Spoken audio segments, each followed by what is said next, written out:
17. decembra ale v roku 1857 zomrel kontraadmirál britského námorníctva Sir Francis Beaufort, autor 12-dielnej stupnice silových účinkov vetra, ktorú používame v predpovediach aj my. Pôvodne platila len pre podmienky na mori, neskôr sa upravila aj na pozemské podmienky a v strednej Európe je v takejto upravenej forme známa od roku 1880.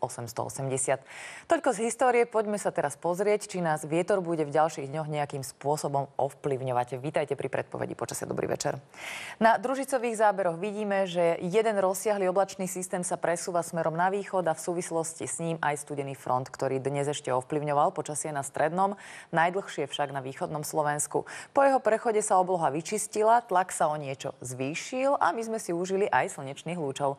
Nepotrvá to však dlho, pretože od západu sa súčasne začala presúvať do vnútrozemia ďalšia frontálna oblačnosť, ktorú privítame u nás už v noci a zajtra sa bude ešte presúvať cez Slovensko na východ. Striedanie oblačných systémov v západnom prúdení smerom do vnútrozemia bude pokračovať a s nimi sa samozrejme budú presúvať aj zrážkové polia. Najviac má zajtra pršať najmä nad západnou a severozápadnou Európou, kde sa nachádza tento rozsiahly frontálny systém. U nás na Slovensku by mali byť vo forme dažďa, najmä však v noci cez deň by to mali byť už iba prehánky alebo občasný dážď. Snežiť má iba v horských polohách. Po prechode frontu k nám začal prechodne prúdiť o niečo chladnejší vzduch, čo sme si však skoro pri slnečnom počasí ani nevšimli. Zajtra sa už smer prúdenia zmení a začne k nám prúdiť teplejší a najmä vlhkejší vzduch od juhozápadu, čo znamená, že Slovensko sa bude nachádzať v teplotnom pásme od 0 do plus 5 stupňov, ale na juhu a juhozápade to môže byť opäť až do 10. Vietor by dnes podľa Beauforta dosahoval stupeň číslo 0 až 3, čo je bezvetrie alebo až mierny vietor. Na horách však dosahoval okolo 13 metrov za sekundu a to je už stupeň číslo 6, teda silný vietor.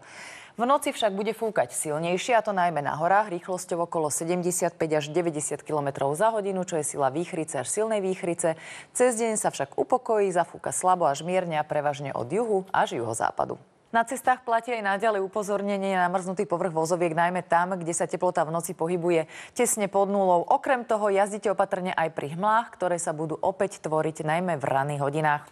Túto noc sa obloha pre zmenu od západu postupne zatiahne veľkou oblačnosťou, z ktorej začne aj pršať, ale opäť iba slabo. Snežiť bude až od nadmorskej výšky zhruba 900 metrov. Ako som už spomínala, v ranných hodinách sa budú tvoriť lokálne hmly, no a teplota v noci poklesne na plus 4 až minus 2 stupne. Najmä v horských oblastiach bude v noci a aj ráno ešte veterno.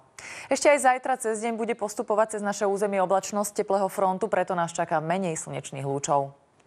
Na západe Slovenska bude premenlivá oblačnosť s ojedinelými dažďovými prehánkami. Bude tu však teplo, a to od 4 stupňov na severe do 9 až 10 stupňov na juhu až juhozápade. Fúkať tu bude mierny južný vietor. Na strednom Slovensku bude prevládať oblačné, na niektorých miestach až zamračené počasie. Miestami sa môžu vyskytnúť prehánky alebo občasný dážď. Snežiť má až od stredných polôch. Na severe vystúpi teplota na 2 až 4 stupne, na juhu sa oteplí do 9. Aj tu bude fúkať iba slabý až mierny južný vietor. No a do tretice, aké počasie vás zajtra čaká na východe? Aj v tejto časti bude zajtra prevládať oblačné, na niektorých miestach až zamračené počasie. Miestami sa vyskytnú prehánky alebo občasný dážď. Sneženie čakajte iba v horských oblastiach. Pri slabom až miernom južnom vetre teplota vystúpi na 2 až 8 stupňov. Keďže bude v noci postupovať cez naše územie ďalší front, tak aj na horách bude zväčša zamračené počasie so slabým snežením. Na podhorí to budú väčšinou zrážky zmiešané. Cez deň sa už sneženie vyskytne iba ojedinele. Opatrní buďte najmä od stredných polôch, kde zosilní aj vietor. V nadmorskej výške 1500 metrov bude okolo nuly. V piatok bude prevládať na horách poloblačné počasie s možnosťou výskytu lokálnych prehánok. Biopredpoveď zajtra zostáva na trojke, teda na miernej záťaži. Aj v ďalších predvianočných dňoch bude počasie v podstate nestále, pretože sa budú cez strednú Európu presúvať na východ jednotlivé oblačné systémy. Z toho dôvodu bude nad našimi hlavami veľa oblákov a rátať treba aj so zrážkami. Tie však budú väčšinou dažďové. Sneženie očakávajte najmä na horách, a to zhruba od nadmorskej výšky 1200 až 1300 metrov. V nedeľu sa možno nejaká snehová vločka objaví aj vo výške okolo 500 metrov. Nížiny však budú skôr daždivé. Ako vidíte, teploty pôjdu hore. V piatok a v sobotu sa vyšplhajú na 5 až 12 stupňov. V nedeľu sa prechodne ochladí na 1 až 7 stupňov, ale už v pondelok bude o stupeň teplejšie a žiaľ aj v ďalších dňoch to vyzerá na tzv. Vianočné oteplenie. A to znamená, že so snehom sa stretnete iba na horách. Poďme nakúknúť aj do Európy. Napríklad v Ríme bude zajtra veľmi pekné slnečné počasie s teplotou okolo 16 stupňov. Na tureckom pobreží sa zajtra zamračia, rozprší, ale teploty to neovplyvní, takže aj zajtra tam bude okolo 18 až 19 stupňov. A poďme na chladnejší sever. V Štokholme má byť zajtra oblačno, sem tam so slabými prehánkami a s teplotou do 4 stupňov. V Paríži bude ešte aj zajtra pršať, teplota vystúpi zhruba na 14 stupňov, no a podobne len menej zrážok očakávajú zajtra v Londýne s teplotou okolo 12 stupňov. V Karibiku žiadna zmena, teda slnečné počasie miestami narušia prehánky a búrky. Teplota vystúpi na 25 až 33 stupňov. Na záver ešte snehové správy. V Alpách so snehom problémy naozaj nemajú. Na niektorých miestach dosahuje výška snehovej periny až 250 cm. V nasledujúcich strediskách majú od 40 do 190 cm snehu. Jeho kvalita je dobrá alebo veľmi dobrá.